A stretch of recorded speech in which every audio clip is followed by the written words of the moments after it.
what the governor said is unconstitutional, it is illegal, it is irresponsible, and it's largely illiterate. Coupled with Section 39 that guarantees freedom of expression and Section 40 that guarantees freedom of association and assembly. Having said that as a lawyer, let me talk as an opposition leader. This is a direct attack, threat, intimidation of opposition leaders. Recall that Adams Oshomole blocked airports. Even the Minister of Aviation noted that what he did was wrong. Yet nobody threatened him. Nobody locked him up. If it were an opposition leader, he would have been in jail cooling off before anything is said and done. But whenever you come to APC, your sins are forgiven. And look at an innocent citizen just because he's an opposition leader. He's been threatened, his life being threatened, that he should not step into Edo State by a governor that is INEC produced, figure challenged, pinchomic and petite, and largely illiterate, like I said. Now, let me come in from the point of being a citizen from Igbo extraction. I sense tribalistic, cheap, ethnic bigotry in this governor. If P2B were to be a leader from Hausa land or from Yoruba land, this governor will not dare make such a statement. Recall when 16 persons were killed in Edo State, before even making any investigation, he ran to Kano State to prostrate. That was a good thing because life is very, very essential. The same governor that did that is the same governor that is threatening the life of a human being for just coming into your state. This is very annoying. It's a direct threat to Igbo people. It's a direct threat and exhibition of being an Igbo hater. And that should stop. Let me tell you, from where I come from, when you kill even a madman, that's when you know that he has a brother. If a strand of hair falls from P2B, because this is a direct attack and threat to his life. Remember, the governor made it clear. He said his security can no longer be guaranteed. He used the word never, if he does not take permission from him. Let me ask Gov Okpebholo, does it mean that when he finishes as a governor, before he travels to any state in Nigeria, he would have to seek the permission of all the governors?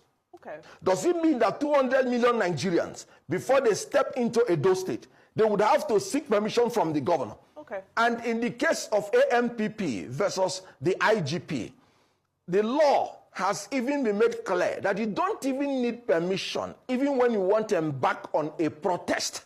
And I'm talking about peaceful protest. Okay. If you don't need permission when you want to embark on a protest, how can a governor be talking about permission to visit a state?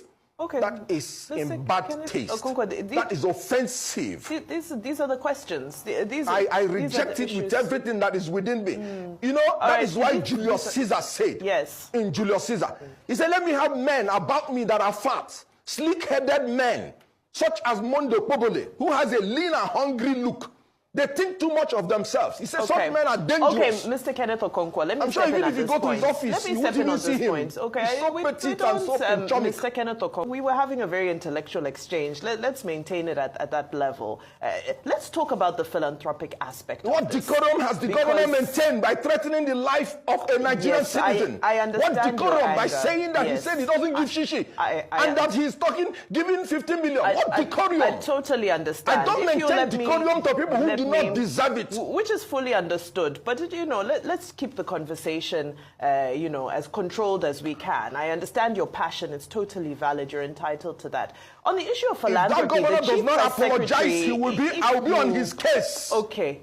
If you allow me, the Chief Press Secretary also alluded to these, like you've just mentioned, to the philanthropic acts. And he was saying that there have been some incidents concerning Catholic churches in Edo State. There have been some kidnappings and some security issues. And according to Governor Okpebholo's Chief Press Secretary, he said that he was concerned that these acts of philanthropy will draw the wrong type of attention to these churches and some of their priests and parishioners that may exacerbate the security situation around them. I'd love to know your thoughts around this worrying statement, because with the state of the economy, I know people are encouraging philanthropy, but in this case, the Chief Press Secretary is saying that Mr. Peter Obi and other people should not publicize their philanthropy. What are your thoughts?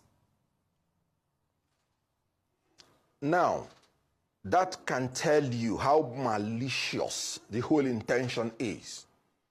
When the governor that was talking, you heard him use such words. He said he doesn't give shish, but he's giving 15 million. He said this and that. I want to tell you that they have even added a lie to their misdeed. Why I'm saying this is very clear. P2B may have his own style of doing things. I have my own style. If you disagree with him, as I do at times, leave him to do his own thing, his own way. He is entitled to his freedoms. They are fundamental to him. If you don't like it, leave him, but not to threaten his life. How can a P2B, which you know that I even quarrel with the way he does his own things, how can he pose a security threat to a state? And that reminds me, because P2B has to even up his game, because the Benue State governor did almost the same thing, and P2B kept quiet. And now this governor is, I'm just trying to force myself to be civil. Now this governor, again, is trying to do the same thing. So if you don't like the way he does his own things, he's entitled to it. For me, for instance, I like to do my philanthropic things, largely secret, because of my religious belief. Let your left not know what your right is doing. But somebody who is a politician may decide to do otherwise. That is his own entitlement. And you don't have the right to threaten his life. Now they are saying protocol, protocol. What do you mean by protocol? Do you need permission to go to any state? What protocol is it? Does P2B appear to you as a man that can threaten anybody's life? Because he is saying that his security is not guaranteed. The primary duty of any government is to ensure the security and life of the people in your state, in your territory. And this is a governor that is rather threatening the lives of the people in his state, in his government. What a governor. So what I am saying is that P2B does not pose any threat to anybody's life. Okay. So he couldn't have breached any protocol. Okay. Mr. Kenneth Okonkwo, see, unlike Vimba, I will help you lose decorum quickly with my question. You will lose total decorum when I bring this question to you. So, you know, I have wawulens. Proceed. Let me proceed. Have you heard of a name of somebody called Mr. Jared Tenebe? Mr. Jared Tenebe is the chairman of APC in Edo State. There's a video making the rounds. In fact, he said the governor, Okpebholo, was right to have threatened, to have threatened Mr. Peter Obi because of a deep-rooted hatred towards him. Those are the words of Mr. Jared Tenebe. In fact, the words of Mr. Jared Tenebe, and there's a video already circulating, were even stronger than the words of the governor. What would you say to all of this? Sorry, I don't give credence to people like that, because they're just seeking relevance. He's as inconsequential as his face looks. Please, next question. Because what am I going to talk about APC with their failed state and with their unintelligent, low IQ people? He's just seeking for relevance.